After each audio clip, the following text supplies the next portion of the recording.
நிறுவுவது முதலாளித்து சமூக அமைப்பு. கூட்டு உழைப்பால் உருவாகிற செல்வங்களை 4 பேர் மடியில் வைத்திருக்கிறார்.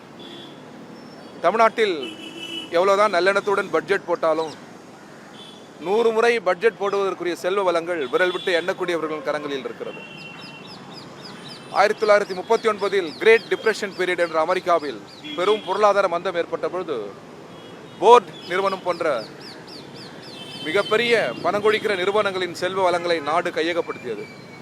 அதுபோல இந்தியாவில் விரல் விட்டு எண்ணக்கூடிய 110 பெருமுதலாளிகளிடம் தேசத்தின் செல்வங்கள் மடியில் இருக்கிறது. 150 கோடி மக்களின் செல்வ வளங்கள் 120 பேரிடம் இருக்கிறது. குறைந்தது 1/3 பகுதி செல்வங்களையாவது நாடாளுமன்ற சட்டத்தின் மூலம் நாடு தனதாக்கி கொள்ள வேண்டும். அப்பொழுதுதான் மாநில பட்ஜெட்டும் சாத்தியப்படும், மத்திய பட்ஜெட்டும் சாத்தியப்படும். அத்தகைய இடது நோக்கி நிலவுகிற இந்த சமூகத்தை திருப்புவதுதான் மாற்றம் என்பதனுடைய பொருள், மாற்றத்தை நோக்கி என்பதனுடைய முழக்கம்.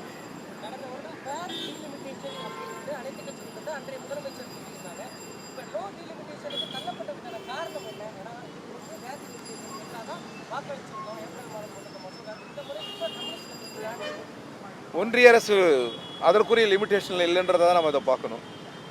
சட்டத்துக்குள் அது இருக்கணும், சட்டத்தை கடந்து செல்கிறது. நாடாளுமன்ற உரையாடல் தேவைப்படுகிறது. நாடாளுமன்ற மறுவரையில் ஏற்கனவே இருக்கிற தொகுதி முறைகள் போதுமானது.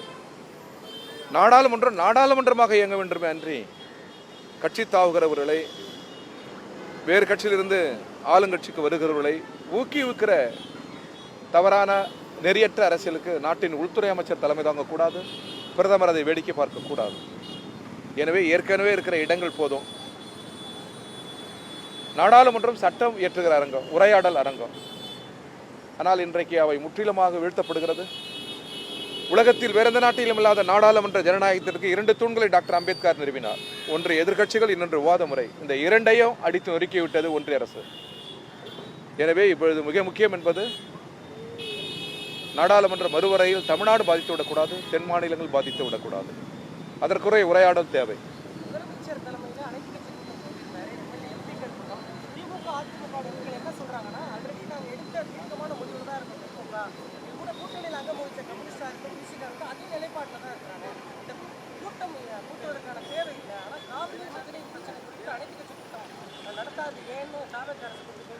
காவிரிக்கு அனைத்து கட்சி கூட்டம் கூட்டப்பட வேண்டும். அதே போன்று மறுவரைக்கும் அனைத்து கட்சி கூட்டப்பட வேண்டும். முதல்வர் என்கிற முறையில் அவர் அத்தகைய கூட்டத்தை கூட்டுவது நல்லது.